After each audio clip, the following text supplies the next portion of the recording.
ایک ایسا پانی جسے پینے والا ہمیشہ کے لیے امر ہو جاتا ہے۔ کیا آپ جانتے ہیں ایک ایسا چشمہ جس کی تلاش ہر زمانے کے حکمرانوں نے کی، آخر وہ چشمہ کہاں ہے اور اس پانی کو کس نے پیا تھا؟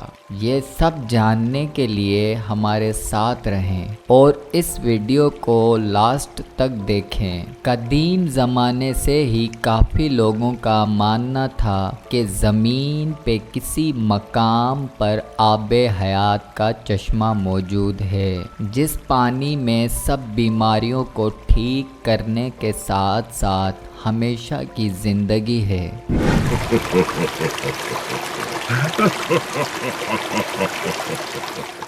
دنیا کی الگ الگ تہذیبوں اور علاقوں میں اس چشمے کا ذکر ملتا ہے۔ آب حیات یعنی فاؤنٹین آف یوتھ نامی اس چشمے کا ذکر ملتا ہے۔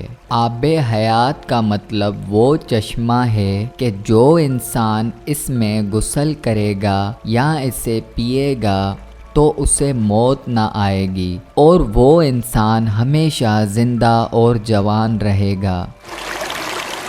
آب حیات کو آبشار، جھیل، دریا یا کسی تالاب کی شکل میں تصور کیا جاتا ہے۔ شروعات سے ہی دنیا میں کافی ایسے لوگ رہے ہیں جو کافی امیر اور طاقتور رہے ہیں۔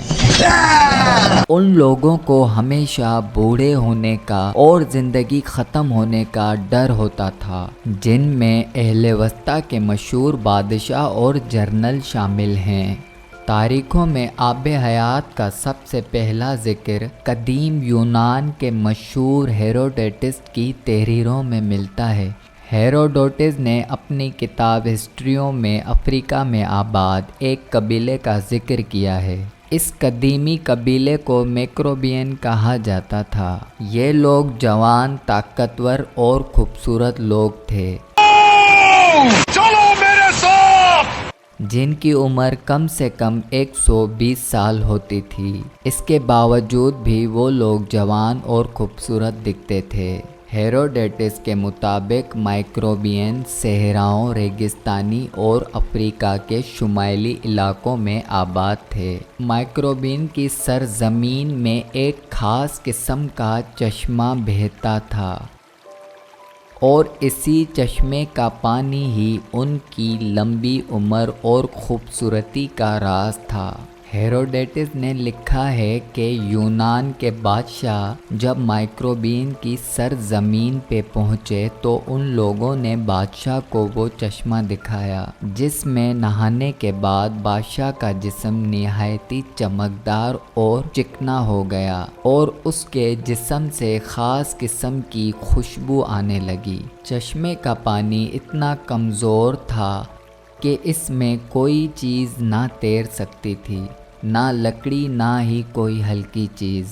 ہیروڈوٹس لکھتے ہیں کہ مائکروبین کی لمبی عمر اور ہمیشہ جوان رہنے کی وجہ شاید اس پانی کا مسلسل استعمال ہے۔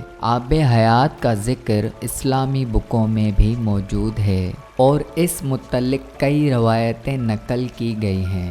لہٰذا آب حیات اور ذوالقرنین کے متعلق امام زین العابدین علیہ السلام نے ایک طویل قصہ بیان کیا ہے، جس کے مطابق ذوالقرنین جو اللہ کا نیک بندہ اور بادشاہ تھا، فرشتوں میں سے ایک فرشتہ ان کا دوست تھا جس کا نام رفائیل تھا اور وہ آپ سے ملاقات کرتا تھا۔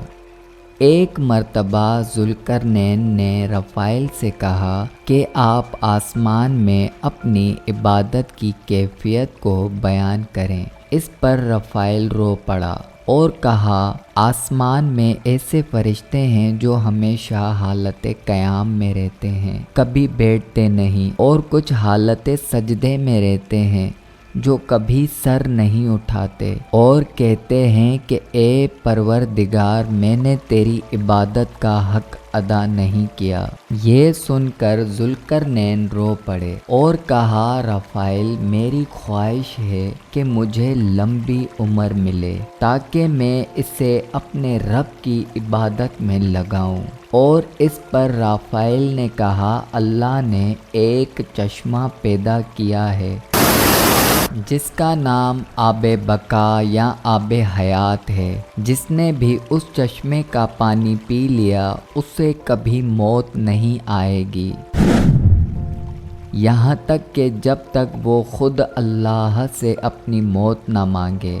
ذوالقرنین نے کہا کیا آپ اس جگہ کو جانتے ہیں؟ اس نے کہا نہیں، لیکن وہ چشمہ ایسی اندھیری جگہ اور ایسی وادیوں میں ہے جہاں سے کبھی کسی انسان اور جن کا گزر نہیں ہوا۔ چنانچہ ذوالقرنین نے اپنے محل میں اپنے وزیروں اور تمام علماؤں کو جمع کیا اور ان سے آب حیات کے بارے میں دریافت کیا۔ تمام لوگوں نے کہا ہمیں ایسے کسی چشمے کے بارے میں علم نہیں ہے، البتہ ایک عالم نے ذوالقرنین سے کہا میں نے آدم کی وصیتوں میں ان وادیوں کے بارے میں پڑھا ہے اور سام بن نوح کی اولاد میں سے ایک شخص پیدا ہوگا جو اس پانی کو پیے گا، اور وہ مقام وہاں ہے جہاں سورج غروب ہوتا ہے۔ لہٰذا ذوالقرنین نے سامان سفر تیار کیا اور اس چشمے کی تلاش میں اپنے 6000 سپاہیوں کے ساتھ نکل پڑے۔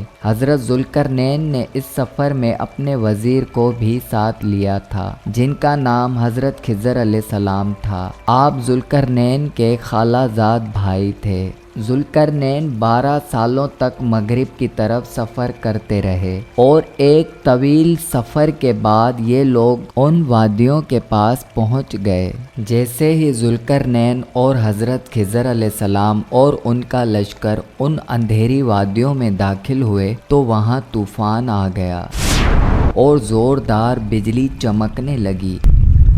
ذوالقرنین کا لشکر بکھر گیا۔ جب کچھ دیر کے بعد طوفان تھما تو حضرت ذوالقرنین دائیں طرف جا پہنچے جبکہ حضرت خضر علیہ السلام بائیں طرف چلے گئے تھے۔ حضرت خضر علیہ السلام ان تاریکی راہوں میں بھٹکتے ہوئے چشمہ حیات کے پاس جا پہنچے۔ آپ کو شدید پیاس لگی تھی اور آپ نے اس چشمے سے پانی پیا اور اس میں غسل کیا۔ یہ چشمہ دودھ سے زیادہ سفید اور شہد سے زیادہ میٹھا تھا۔ وہیں ذوالقرنین ان وادیوں سے گزر کر باہر نکل گیا، لیکن آب حیات آپ کو نہیں ملا کیونکہ ذوالقرنین کے مقدر میں آب حیات کا پانی نہیں تھا، جبکہ حضرت خضر علیہ السلام کو وہ پانی پینے کی وجہ سے حیات جاویدانی حاصل ہوئی۔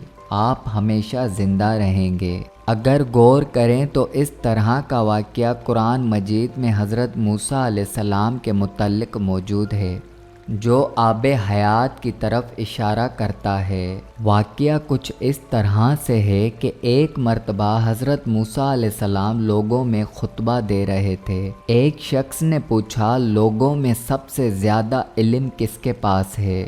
حضرت موسیٰ علیہ السلام نے فرمایا میرے پاس، جس پہ اللہ نے وحی کی۔ آپ نے فرمایا کہ آپ کو میرے بندوں میں سے ایک بندہ 2 دریاؤں کے بیچ میں ملے گا جسے میں نے اپنے علوم میں سے ایک علم عطا کیا ہے جو آپ کے پاس نہیں ہے، جسے آپ نے ملنے کی خواہش کی۔